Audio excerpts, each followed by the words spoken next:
somebody parted the veil ever so slightly and you got a glimpse for half a second of something numinous. I'll tell you one thing, what you start to uncover is absolutely wonderful.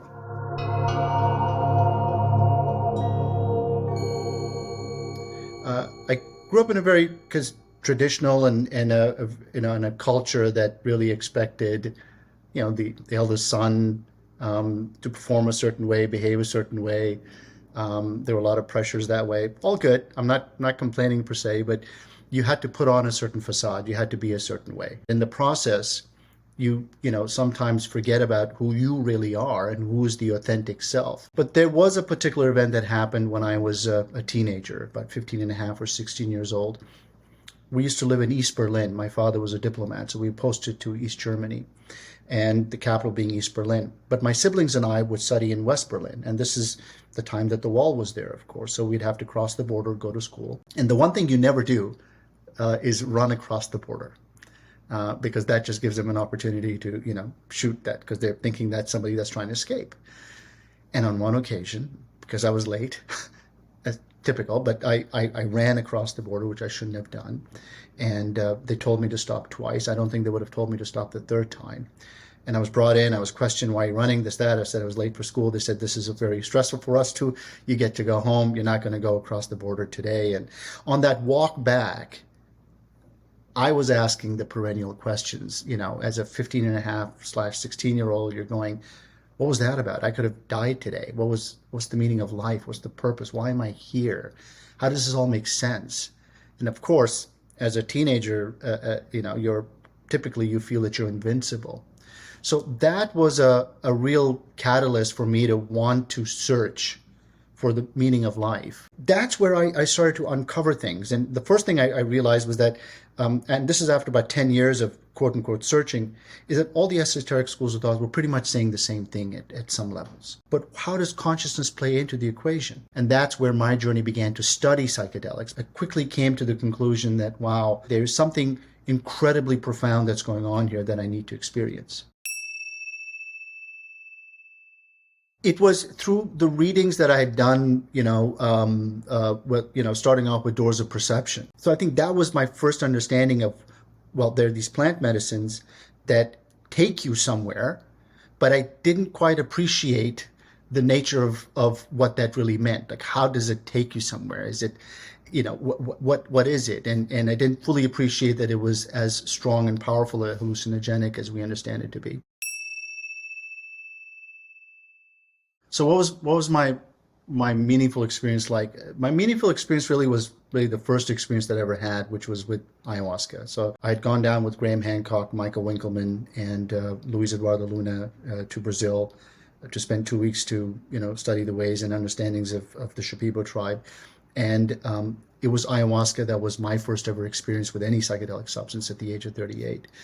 And the first ever experience that I had was I was very disappointed because nothing happened. I was almost sort of standing there with a clipboard ready to make notes. And I've been told I have a very stubborn mind. So I was just, kind of ready to experience what was coming my way.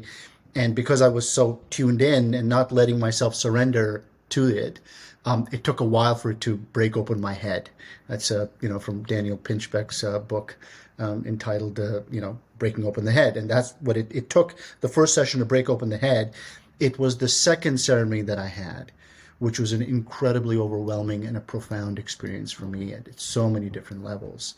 But it was, for me personally, it was incredibly blissful. But the core theme that I got out of that, the core lessons that I got out of that were but 3 or 4 key lessons that just came to me and literally as I was drinking through a fire hose. And the first of them, key lesson was that there is no thing as death. This death, the way we understand it as a finality, it's not a finality. It doesn't end there. And it's a pretty jarring sort of revelation, or perhaps a insight when somebody tells you that this never ends, the cycle will never end, and that you're going to perpetually continue to evolve as a soul, because I do believe in what Desjardins said, that we are spiritual beings having a human experience. But as spiritual beings, we continue to evolve. And so this evolution cycle continues. Where it leads to, I don't know. Where it goes to, I don't know. But I don't think the work will ever end. And for some people, that's like, oh, damn, I need a vacation. I need to take time off. What do we do? There are enough rest cycles, but it can't end, because if it does end, that means that, the evolution stops. And I don't believe in that personally. So that was an insight for me, that death is not death. It was the death of death. So that was one lesson. The other lesson was that everybody you practically meet anywhere is just a different version of yourself. It's a different you. And that's a very difficult one to explain to people, because they look at you going, what's wrong with you? But when you think about it, and especially in the Japanese culture, many others, there is even in the Zulu tradition, I see you sabone. You and I are the same, we're one. So that was a great insight. And I think the third major one was that we have to live to our fullest potential.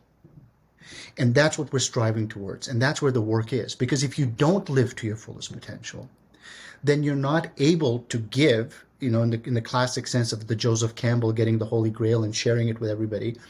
You're not able to be in service to others. You're really depriving others of the gift that you have been put here with. And so we have to strive to reach to our fullest potential, because I do think that is probably the greatest sin that man can commit.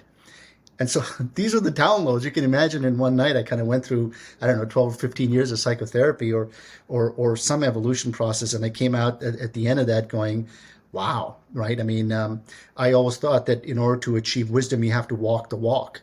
But this was one example of how it was downloaded, and you felt the true essence of it, because somebody parted the veil ever so slightly, and you got a glimpse for half a second of something numinous. And you realized, without a shadow of a doubt, that there are more things in heaven and earth than are dreamt of in our philosophies. And that grounded me. The overall impact the psychedelics have had is to ground me, to raise my level of compassion, to bring about a lot more empathy, to truly appreciate and understand that there is a bigger picture outside of following a career path, paying your mortgage, lowering your debt levels, having the 2.2 kids and the white picket fence and so on. And those perennial questions, you have to be on that path of asking those questions and pursuing, because I'll tell you one thing, what you start to uncover is absolutely wonderful. What have I done to integrate this experience is spend a lot of time with myself, especially in nature, going for really long walks and thinking about the experiences that I've had and everything else that led up to that moment. Because there's no doubt that when I returned from that trip, I was a lot more tolerant. My levels of compassion went up. And looking at the two worlds of Saad, the Saad that wore the many different face masks before, was trying to please everybody. And then the Saad afterwards that was now realizing that there is an observer within me that's always been there, never aged. You think back from the earliest time, and that observer, which was inside you, was always there. Who is that? Who am I? And what can I do to try and help others to see what I just saw? Because if anybody gets a slight glimpse of that, their world will be a lot more grounded. They'll be a lot more tolerant. They'll be a lot more compassionate. And if we do that, that is what makes this whole exercise and experience just a lot richer for everybody. What's a tool that I would recommend for those that are starting off with their experience? You know what? I think I went overboard with the amount of books that I read and the knowledge that I acquired through just reading, right? And it gets to a point where you got to go, okay, enough about the reading. You've got to now, experience it, and you've got to jump in. So talk to folks that have gone through and had an experience. Read some of the key books. Rick Strassman just came out with an incredible book that I felt was just so user-friendly. It's concise. It's just right to the point. The Psychedelic Handbook, or the Handbook for Psychedelics. This is not to be taken lightly, right? This you have to be very careful about what you're getting into. You need to respect it. You need to revere it. These are very, very powerful molecules.